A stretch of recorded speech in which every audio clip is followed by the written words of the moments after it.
17:10, почитувани гледачи, време за ново издание на емисијата Ваш термин. Се надевам дека и денес ќе успееме да го задржиме вашето внимание и сите оние информации кои што ќе би ги пренесеме во разговорот со мојот денешен гостин ќе бидат во ваша корист. 14 ноември беше светскиот ден на дијабетесот. Се одбележа кај нас, помина одбележувањето и токму денеска ќе говориме за оваа тема со доктор Арбен Асани, кој што е специјалист интернист, ни доаѓа од One Hospital болницата и се надевам дека сето на што ќе го говориме околу овие проблеми, значи за диагнозата, ќе зборуваме повеќе за дијабетис мелитус тип 2, значи за компликациите, за следењето, третманот на оваа состојба ќе ни каже доктор Арбен во разговорот кој што ќе следи. Меѓутоа, пред да започнеме со разговорот, би сакала од режија да го пуштат оној прилог кој што беше подготвен токму за светскиот ден на дијабетесот, па ќе се вратиме во студио.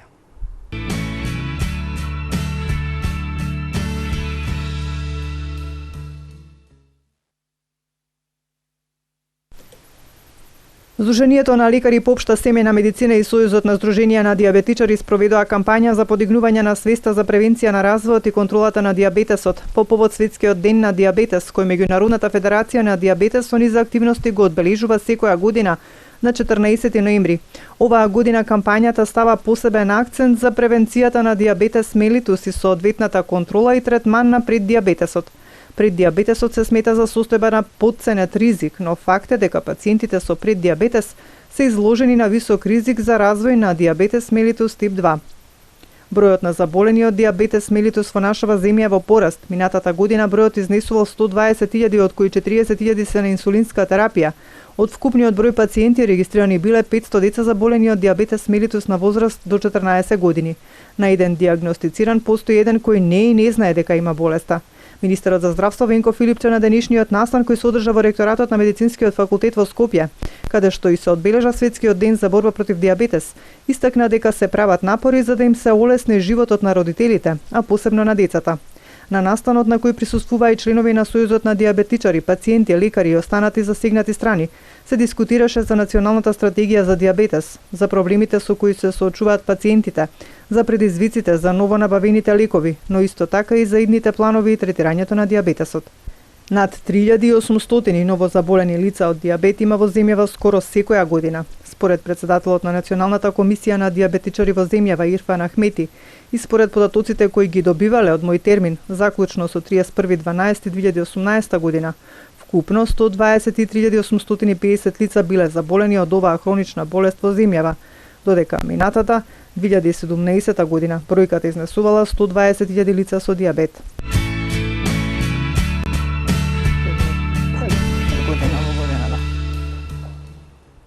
Ива сме повторно назад во студиото, значи говориме на тема дијабетес мелитус тип 2, повеќе на тој тип дијабетес ќе се задржиме, компликации, следење и третман. Со мене во студиото е веќе доктор Арбен Асани, кој што ни доаѓа од One Hospital болницата, кој е специјалист интернист. Доктор Арбен, ви благодарам за одвоеното време и ви посакувам добри дојде во Ваш термин и телевизија Сонце. Фала ви за поканата. Се надеваме гледачите ќе добиваат доволно информации за оваа тема што вечерва ќе дискутираме заедно. Так.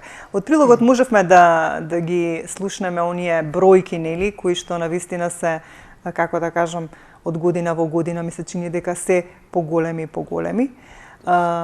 Затоа и се водат вакви кампањи, некако да се подигне свеста на граѓаните. Меѓутоа, пред да започнеме да говориме за дијабетесот, исто така месец ноември е посветен и како месец на машкото здравје, познат како Мовембер. Првин, сакам малку да ни кажете нешто повеќе околу овој месец, Новембер, посветен на машкото здравје, што све значи можат да добијат мажите како проблем со своето здравје и на што повеќе треба да обрнат внимание? Да, Светската здравствена организација скоро секој месец има некоја промоција, има некоја кампања за подигање на свеста на луѓе во глобално ниво, на целиот свет. Предходно имавме ние месец на подигање на свест за карцином на дојка, знаете, вие сте биле вклучени. Сега овој месец, новембар, е посветен на машкото здравје, за подигање на свеста за болести или проблемите што се соочуваат мажите во модерниот свет, да не речеме. Еден од нив е карцином на простата и други болести. Меѓутоа, пошто ние кампањата е целовкупна, значи каква и да било информација да си примаат луѓево, е на бенефит на самите пациенти. Има многу активности. Ние во нашата болница имаме исто кампањи околу попусти, околу прегледи, баш за ваквите, да кажеме, свечени денови, кога на некој начин Тоа е практика на сите, да. Така, луѓево, некако да се подигне, да се добиват доволни информации за нивните проблеми, тегоби. Вие знаете, има болести кои немаат никакви симптоми, а сепак се развиваат кај луѓево и за жал на таквите пациенти откривањето на време е многу битно и живото спасувачки, да не речам, затоа што секоја информација која нас би ни дошла од страна на пациент е во корист на самиот пациент. Имаше ли посета од страна на машкиот пол? Минатиот месец некако беше повеќе посета на жените, овој на мажите. Се чувствували некако дека луѓето полека почнуваат да се грижат повеќе за нивното здравје? Да, значи целава работа ние што се надеваме е превенција, да не дојде до болест. И со нашите информации ние што се трудиме да ги дадеме преку портали, преку телевизии, преку новини, е баш и тоа целта. Значи луѓево да разбираат некои работи пред да настане болеста. Многу е битно информациите да бидат професионални. Значи се соочуваме со секакви вид на информации преку интернет, преку не знам, значи да не читаат на интернет, на Google, да си пребаруваат, па да се информираат. Ние им стоиме на располагање како професионалци у секое време. Не се битни толку тие економскиот дел да се гледа, толку колку е битен точниот податок да дојде до вистинските луѓе и тие да ја искористат нашата желба за помош околу нивните проблеми. Токму и ова е целта, значи месец новембар е машко здравје, мовембар, значи мажи и месецот новембар, мовембар, некоја комбинација. Се обележува со пуштање на мустачи, со брада, со ово оно, само за да луѓево сватат дека овој месец да го искористат за да добиват што повеќе информации во одредени услови. Вие кажавте убаво, не само во нашиот дел од праксата, тук и кај општите доктори, кај институциите, кај јавните институции, било каде, чисто за да достигнеме до она ниво да се превенира болеста. Значи не да го лечиме пациентот. Да треба се лекува нормално. Затоа и ги правиме овие емисии се цел нели да допреме до нашите гледачи, иако се пронедат во некои од оние симптоми за кои што зборуваме, можеби навреме да реагираат за да нели се спречи некоја компликација. Ајде сега да започнеме да говориме за дијабетесот. На почеток само би прашала дали повеќе дијабетесот е застапен кај мажите или кај жените, дали имате некои такви сознанија? Видете, сега статистички дијабетесот е кај сите луѓе присутен. Значи нема некоја голема разлика со тоа што имајќи предвид дека машкиот пол има повеќе, пример, хипертензија се разликува кај машкиот пол, имаат повеќе како процент на појава. Дијабетесот па не е некоја голема разлика, меѓутоа сепак според светските нивоа е поизастапен кај женската популација која што има и збориме за нашите краишта, има разлика и во телесната тежина. Ние збориме како ризик фактор телесна тежина. И за жал женскиот пол во нашите региони има повеќе можност за да развива. Голема не е разликава, меѓутоа на мали проценти се мисли дека да. Ајде тука ќе се обратам до нашите гледачи, значи сите оние кои што не следат за сето нешто ги интересира околу проблемот со дијабетесот, може да ни се јават, да постават некое прашање. Доктор Арпен Асани е денеска на располагање, може да ви даде насоки како да пристапите за да го решите вашиот проблем. Ајде да започнеме општо, да ни информирате нас и гледачите што представува дијабетис мелитус, каква состојба? Па да, дефиниција на дијабетес мелитус е една здравствена состојба која што резултира со намалена продукција на инсулин и како резултат на тоа се зголемува гликемијата, значи шеќерот во крвта. Причините за тоа се многу различни. Така.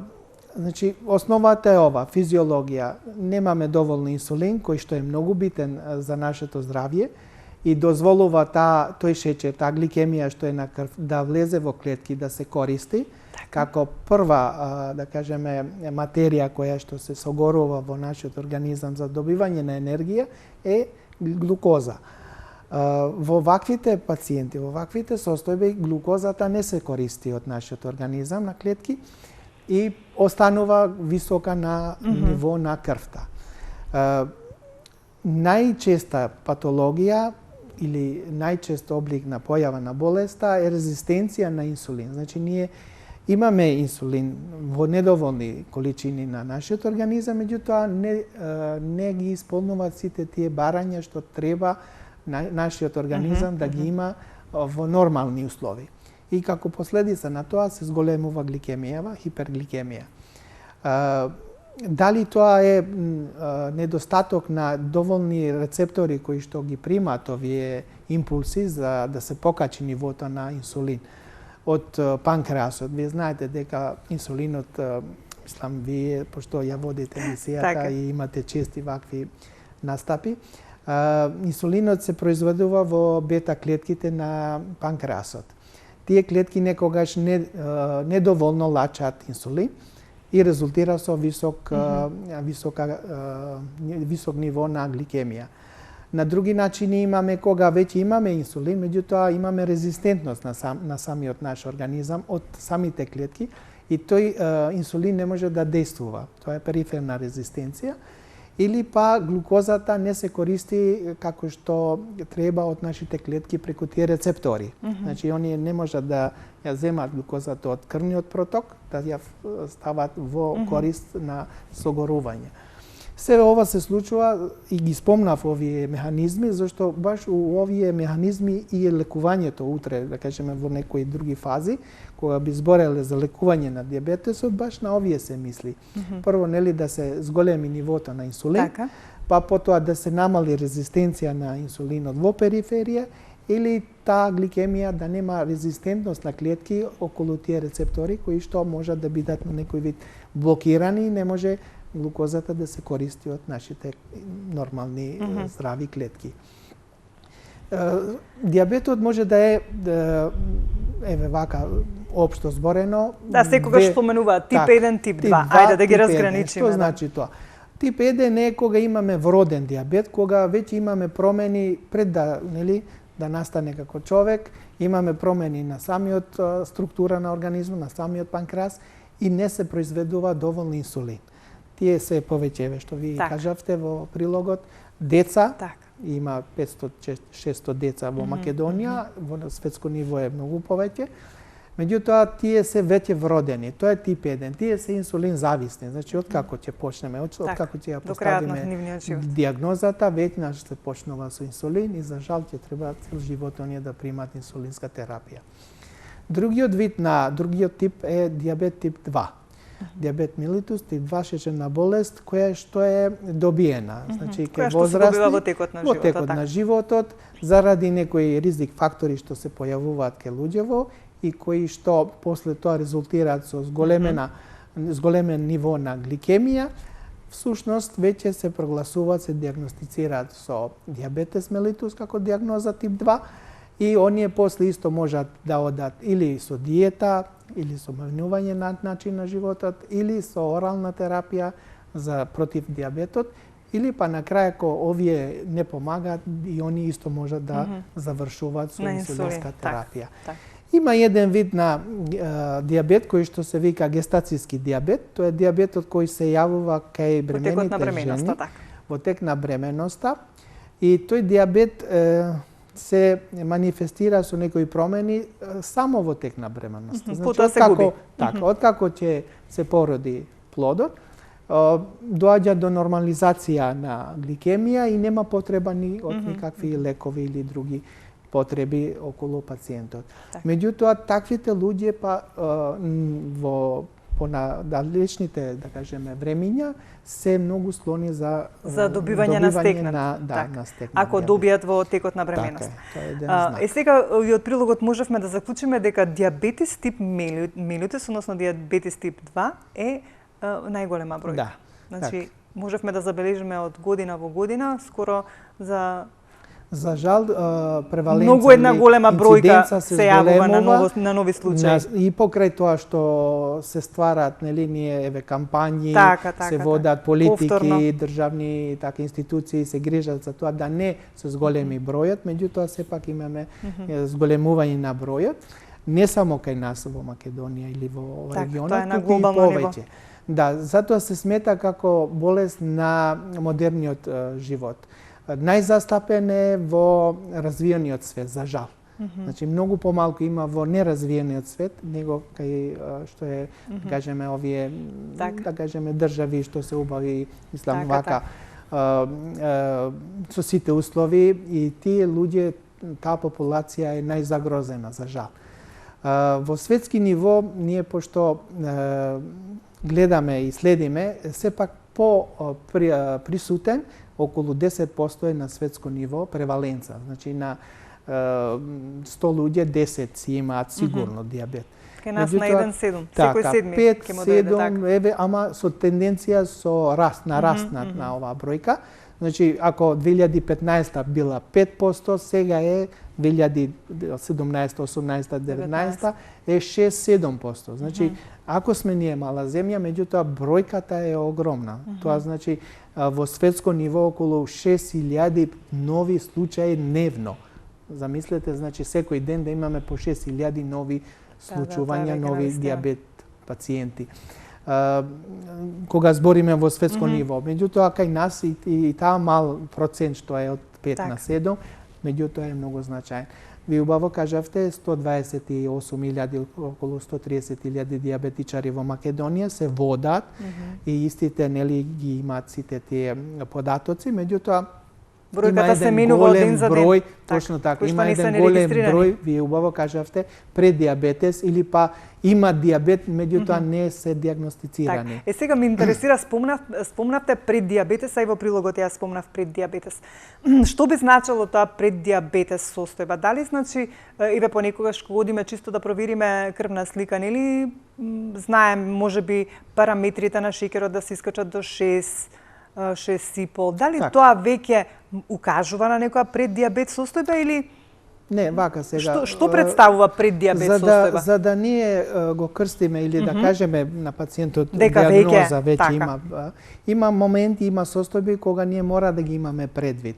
Тоа значи, ако ги има сите ризик фактори, има телесна тежина, има фамилиарна, нели, анамнеза, има други услови кои што идат во прилог на појава на диабет, меѓутоа кај човекот, кај пациентот, во моментот немаме веќе диагноза, ние можеме слободно да кажеме дека сите услови се, меѓутоа заради диета, заради трошење на таа енергија вишок, не е, мислам, заклучено и не е дефинитивен диабетот прогласен кај истиот човек. Тие состојби, исто ви реков и кај жените или кај мажите, било каде кај што имаат висок на килограми, телесна тежина, и тие некој вид не вода дека ако во моментот немаме, тоа не значи дека после известно време, една недела, месец, година, дена, нема да имаме диабет. Ако не се променат тие ризик фактори. Затоа велиме, преддиабет е една состојба кога ние не можеме со сигурност да кажеме, меѓутоа идат сите знаци, идат сите предуслови, дека ако не се менува нешто, и ако не се земат мерки, точно така, ние ќе имаме сигурен диабет после известно време, за жал, тогаш веќе ќе биде и касно. Затоа целава работа, целава кампања, сите наши препораки се за да тој тука прекине, да не се појави болеста, туку во известен момент, во известен да кажеме период да се прекине тој преддиабет тенденција и да останат луѓе во здрави. Сега колку што ве разбрав, значи оние кои што ќе си проверат крвна слика, ако имаат малку покачен шеќер, за малку, не знам, еве. Така, добро, до 6,5, до 6,5 например. милимол врз литар. Така, да е малку покачен, тогаш вие му препорачувате малку да го смени начинот на живот. Така. Во однос на исхрана, во однос на други работи кои што треба да ги преземе, ако е има дебелина, малку да работи на себе, да се намали тоа. Кога и после, например, одреден период, еве да речеме 3 месеци, ако повторно е покачен шеќерот, веќе тогаш се земаат посериозни стапки, посериозни работи. Што следува потоа? Ние не можеме да крстиме, односно да кажеме дека пациентот има диабет само со едно мерење на шеќерот. Така, затоа и да прашувам. Да. Ни требаат најмалку 3. 3, независно од една другата, во тек на неколку дена, 2-3 дена. Значи повеќе пати да се повтори така? и на сите тие 3 пати, односно 3-4 пати. Сега 3 пати е минимум, Добро. можеме и 5 пати да провериме, не е тоа дискусија, туку е проблемот што не можеме само со едно висока гликемија, веќе да кажете дека 7-8 и ние веднаш да го дефинираме дека како веќе диабет. има диабет. Така. Треба да имаме повеќе вредности кои што и покрај тоа што ние сме препорачале, значи да се зема утринска гликемија на крв, значи пред ништо да не јаде пациентот, да гладува едно 6 до 8 сата, ништо да не внесува на уста. И после таа гликемија да излезе малку по-зголемена или повисока од очекуваните вредности. И тоа не само на едно мерење, затоа го спомнувам ова, пошто често и може и тука да се грешат, па и од професионалци, од доктори. Само со едно мерење и е готово, еве, тоа е диабет. Не. Значи, правило е неколку пати тоа да се направи. Во рок од една недела? Во рок од неколку дена, 2-3 дена, 5 дена, тоа не е битно. Битно е да човекот пред да дојде да си мери, да се припази на овие предуслови. Барем 7 часа да не јаде ништо. Точно така, да не биде оптеретен со некои храни кои што имаат висока гликемија во нивниот состав. И на тој начин ние да бидеме сигурни дека таа е гликемија. Ајде ќе да објасниме, имаме гледач. Добро вечер, повелете. Добро вечер. Повелете. Поздрав до водителката и поздрав до докторот, така нешто да го праша. Повелете. Ја мене ми најдое прво 11-ка и после пиев лекови ми дадое и после еден месец, 2-3 проверив тромесечен. Сега на тромесечниот ми е 6,2. Добро. И појдов на контрола и сега докторката рече мора да пиеш од дијадо, секој вечер по едно пија. И сега докторе дали е во ред така што пија или па да не треба, не е голем шеќерот, не знам што да права. Се моля да ми кажете како да поступам. Добро, повозрасни сте, колку години имате? Има 41, 78. Добро. Еве ви благодариме што се јавивте. И многу поздрав. Ви благодариме што се јавивте. Еве доктор Арбен ќе одговори на вашето прашање. Значи, колку што ја разбрав гледачката дека има диабет, прво 11, па после тромесечен 6,2. Значи, целта на терапијава дали, е да зашто мора и понатаму да пие ако е, например, на некое помало ниво? Значи, тука и најчестото и нашите тенденции се да не се прекине за да не се покачи повторно? Точно така. Значи, ние веќе кога почнуваме со терапија, докторот што го дал лекот, сметал дека треба да се даде и таа терапија треба да се придржуваме на таквите препораки од докторот. Условно кажано, ако ја пие редовно терапијата, сигурно дека ќе се намали гликемијава и тромесечниот целта е да не биде над ниво, над она дозволена граница 6,2, 6,5. Тоа е окей. Меѓутоа, тоа е резултат на терапија. Ако ние ја прекинеме, тогаш повторно ќе се покачи, пошто ако веќе е диагностицирана пациентката со диабет и е по терапија, се очекува сега натамо, после терапијата, гликемијата више да не се качи 11, 12, 15.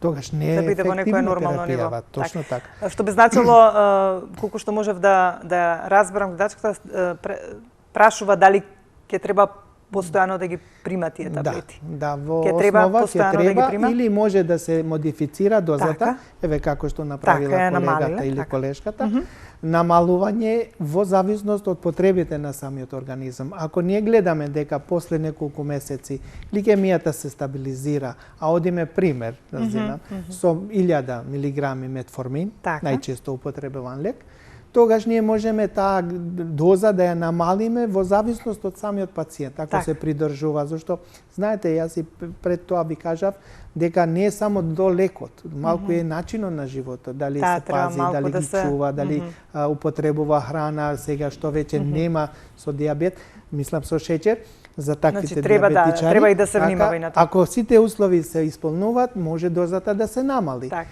За да се прекине или за да се продолжи натаму, сепак одлуката е на На доктор. докторот. Ајде да слушнеме кој е на линија. Добро вечер, повелете. Ало? Добро вечер, повелете. Добро вечер. Пази, ја викам од Гостивар. Јас сум диабетичар одамно, меѓутоа кашлем многу и сега покушавам цигарата да ја одбием. Кашлем, али голем шлајм избацуjem. Така. И земам да пешачим после кашелет ми не дават. И што е какав, што не знам што да преземе. Така, ама значи проблемот ви е со кашлицата, така? Да, на диабетичаре. Да. А викам проблемот ви е моментално со кашлањето. Кашлањето и голем шлајм избацуjem. А дали сте биле на лекар? Не, додуше не сум бил, ама сакав да одим баш да утре имам намера да кренем да Скопје. Добро. Еве, ви благодарам што се јавивте. Доктор Арбен ќе ви посочи што и како да направите за да го решите вашиот проблем. Доктор Арбен, диабетичар, кој што... Више фуш. Така, останете Ало, со нас, ќе слушнете да. што ќе ви посочи доктор Арбен. Значи, прашањето е зошто има толку шлајм Така, и се така, кашла. така. Поставам дека има проблем со Диабетичариве- дишните патишта. Да, разбирливо е прашањево. Сега јас на друг аспект ќе одговорам. Значи, пошто се диабетичари, значи многу треба да пазат на овие прехлади, на користење на ладни пијалоци, на обава значи облека. треба има некој начин. Да, затоа што тие веќе имаат една болест. Сега друга болест која би се надоврзала или би била плюс, уште полошо ќе Затоа биде секојаш за се нив. потенцира хроничните болни да се Хроничните пазат болни, повеќе. точно Така.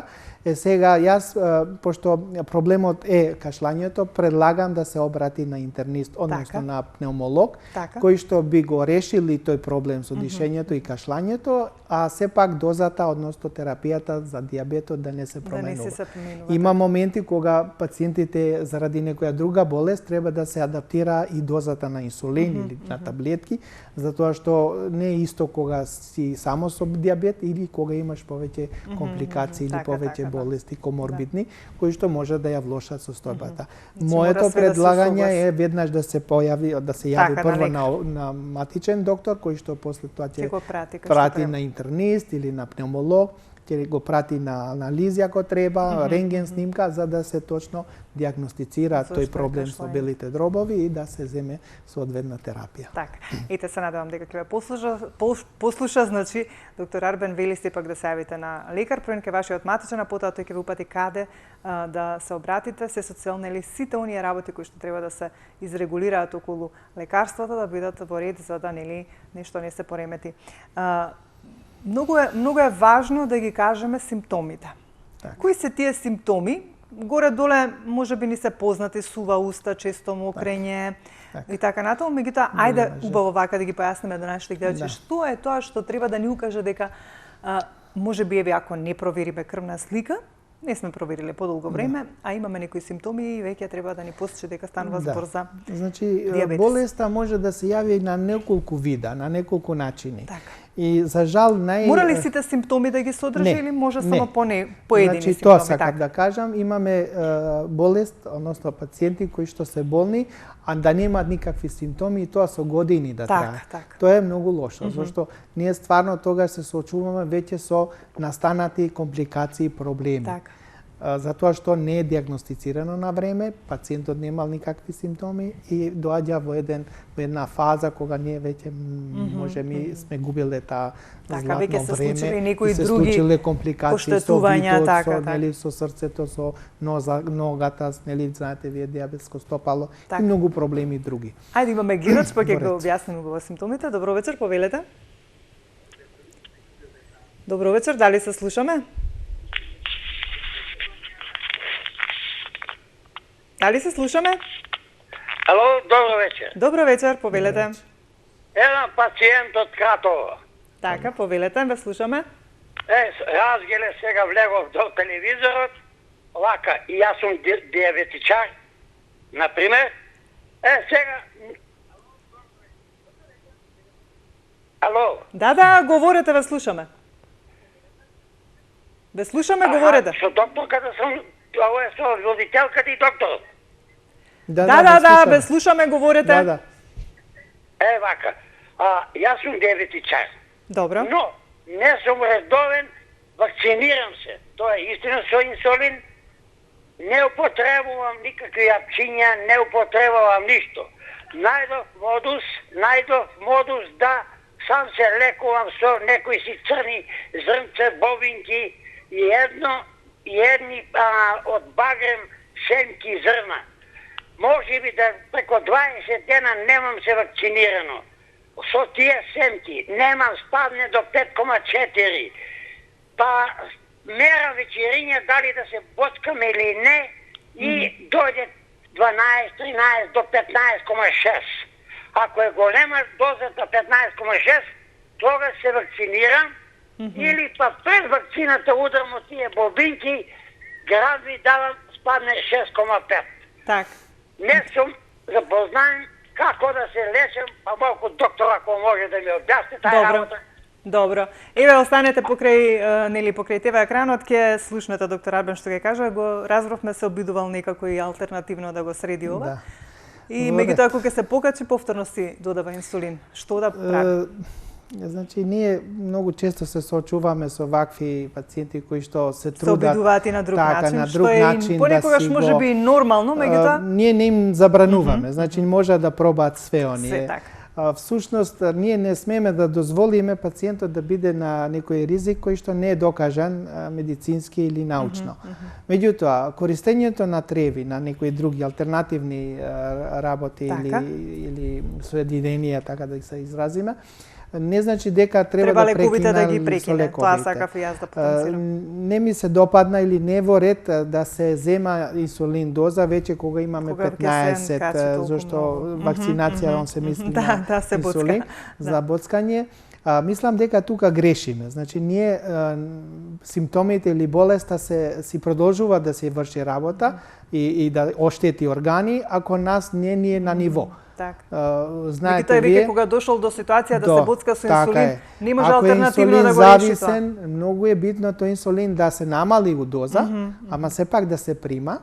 Или да се прекине ако нема потреба, зашто ако ние го прескокнеме таа фаза, нели, на орални лекови, па поминуваме директно на инсулин, тогаш значи нешто е посериозна работава и има некоја компликација зашто докторот или специјалистот одлучи за таква терапија. Сметам дека не е во ред така да се земе кога ние ќе видиме дека 15 ни е гликемија, сега да земам инсулин. Тоа прво не е професионално, мислам, ако ние би се прашале, не би требало така да биде.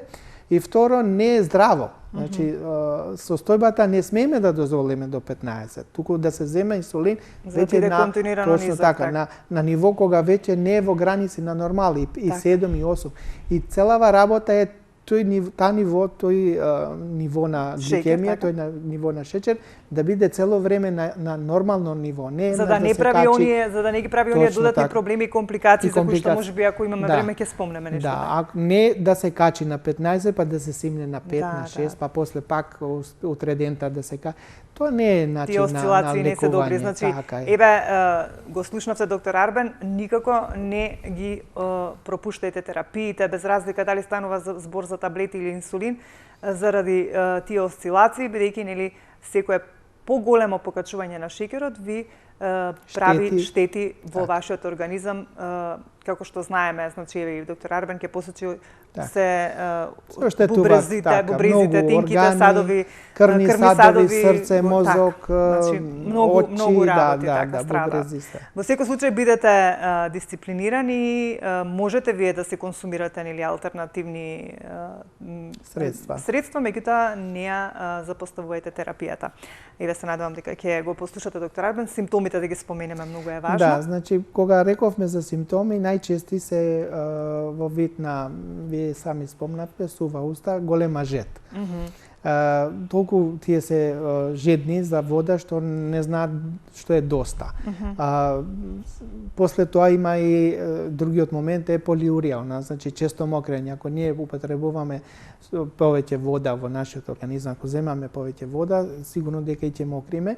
И на тој начин се труди нашиот организам да си го задржи тој баланс на сите тие елементи внатре во организмот, во крвот, во протокот.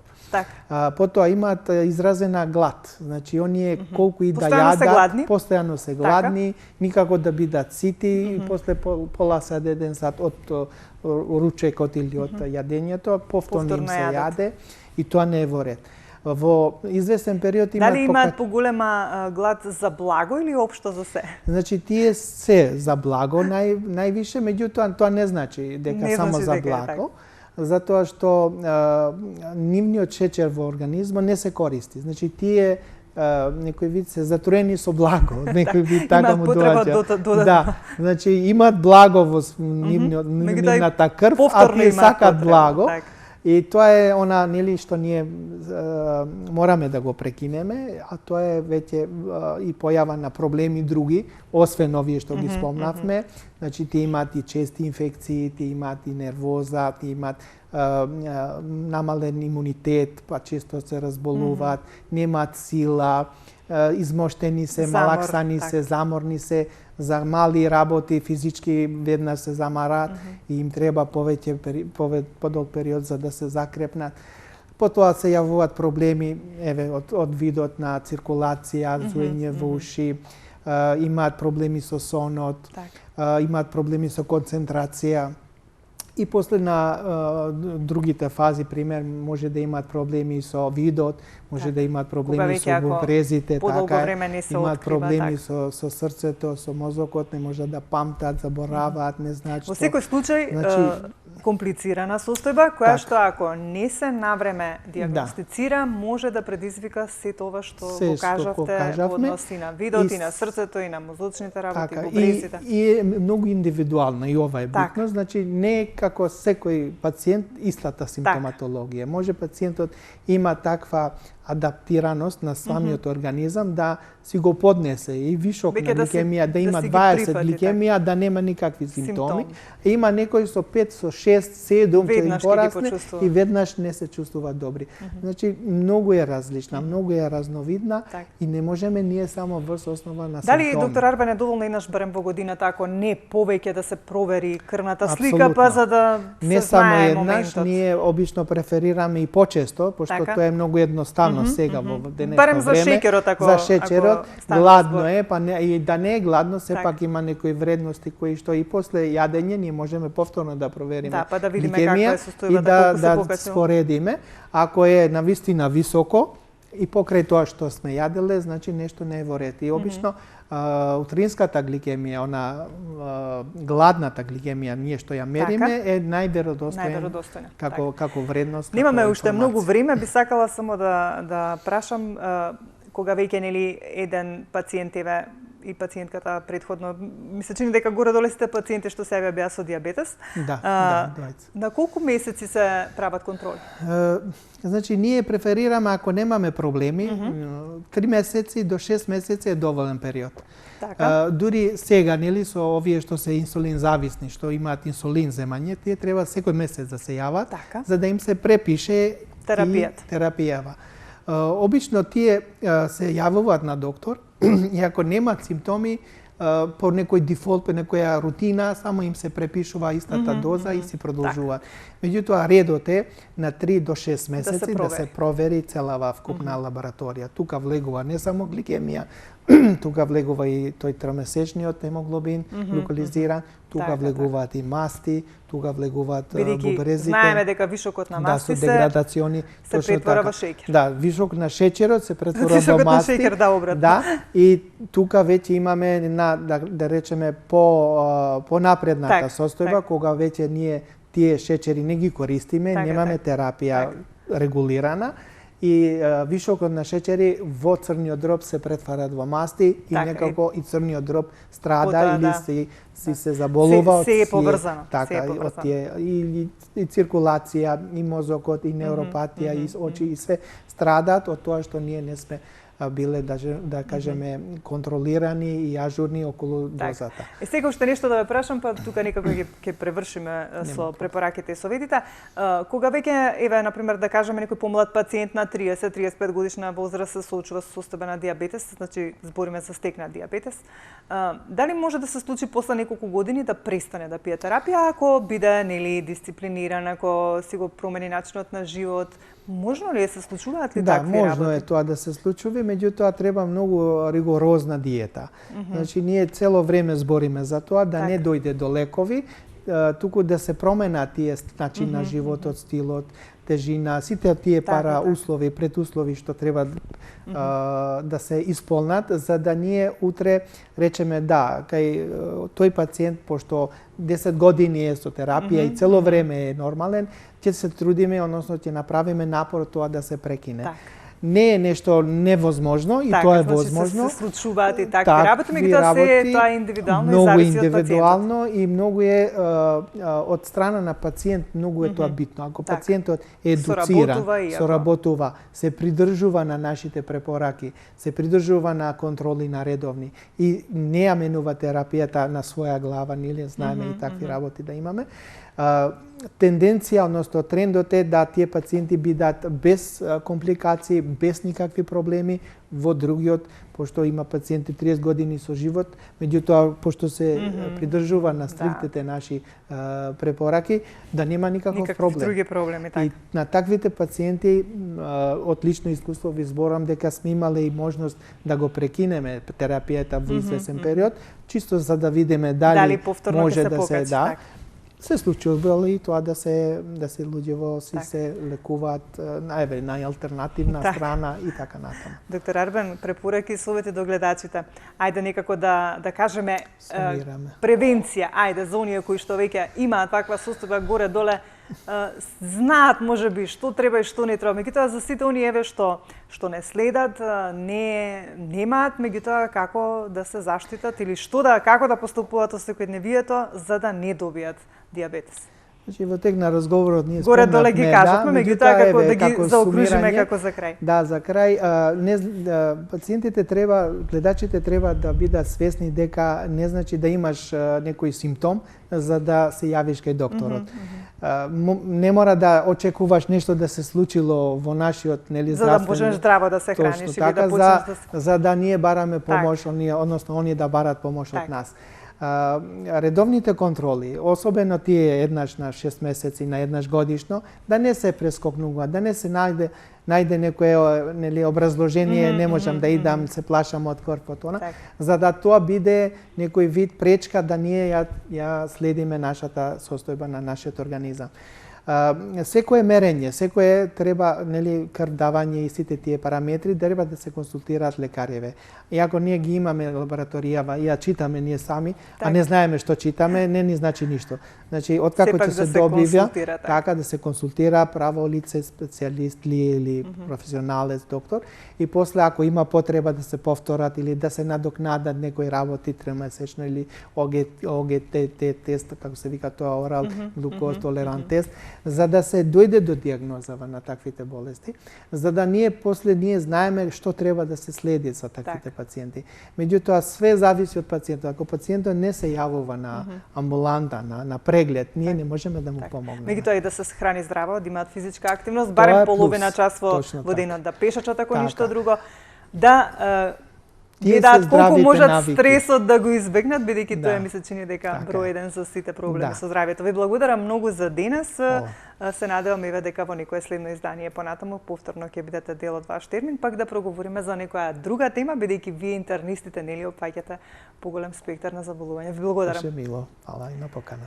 Почитувани мои, тука некаде ќе се поздравам со вас. Пред тука на крај само да ги поздравам моите поддржувачи и пријатели на емисијата, Бутикот Forever 19, Fit One центарот нели за вежбање, за одржување на физичкото здравје и фризерскиот салон Dena Hair Eve.